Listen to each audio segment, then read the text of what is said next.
સ્વાગત છે તમારું આજના નવા વિડીયોમાં। સૌથી પહેલા તો બધાને જય સોમનાથ, જય શ્રી કૃષ્ણ અને જય માતાજી। કેમ છો બધા? તો આજે હું તમારા માટે મસ્ત મજાની રેસીપી લઈને આવી છું। તો આજે આપણે બનાવવાના છીએ ગરમીમાં ઠંડી ઠંડી એવી લીંબુ સિકંજીની રેસીપી। તો વિડીયોને તમે એન્ડ સુધી જરૂરથી જોજો અને મારી ચેનલમાં નવા હોય તો ચેનલને લાઈક શેર અને સબસ્ક્રાઈબ કરજો। તો ચાલો આપણે રેસીપી બનાવવાની શરૂઆત કરીએ। તો આપણે લીંબુ સિકંજી બનાવવા માટે મસાલા લઈ લીધા છે। તે માટે આપણે શેકેલા જીરાનો પાવડર છે, બ્લેક સોલ્ટ છે, આ તકમરિયા છે જે આપણે પલાળીને લીધા છે, ચાટ મસાલો, બ્લેક પેપર પાવડર, ખાંડ અને લીંબુ। તો ચાલો આપણે વિડીયો બનાવવાની શરૂઆત કરીએ। તો સિકંજી બનાવવા માટે આપણે પહેલાં 2 ગ્લાસ જેટલું પાણી લઈશું। નોર્મલ વોટર લીધું છે। સૌથી પહેલાં આપણે તેમાં 2 ચમચી ખાંડ ઉમેરીશું।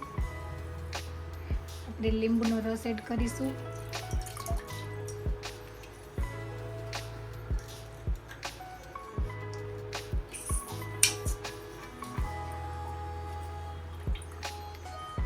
ત્યારબાદ આપણે ચાટ મસાલો ઉમેરીશું।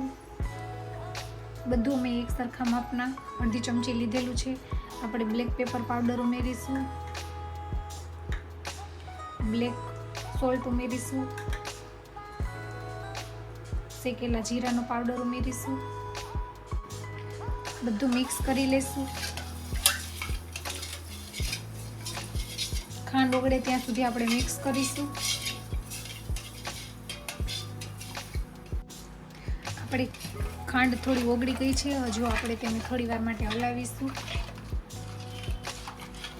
તમે બ્લેન્ડરમાં પણ મિક્સ કરી શકો છો।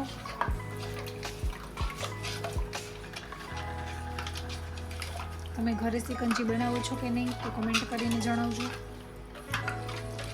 ચેનલમાં નવા હોય તો ચેનલને લાઈક શેર અને સબસ્ક્રાઈબ કરજો। તો તમે જોઈ શકો છો મસ્ત મજાનું બધું મિશ્રણ તૈયાર થઈ ગયું છે। આપણે તેને ગળણીથી ગાળી લઈશું જેથી કોઈ લીંબુનો નીકે હોય તો તે નીકળી જાય।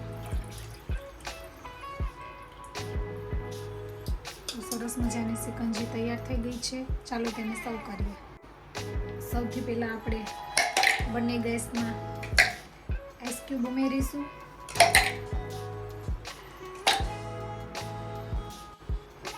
ત્યારબાદ આપણે જે પલાળેલા તકમરિયા છે તે 1 ચમચી એડ કરીશું।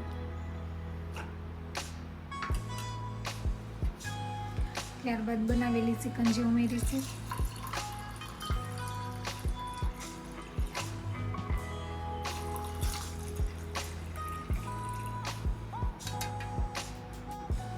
લીંબુથી ગાર્નિશ કરીશું। તો તૈયાર છે મસ્ત મજાની સિકંજી। ચાલો સર્વ કરીએ।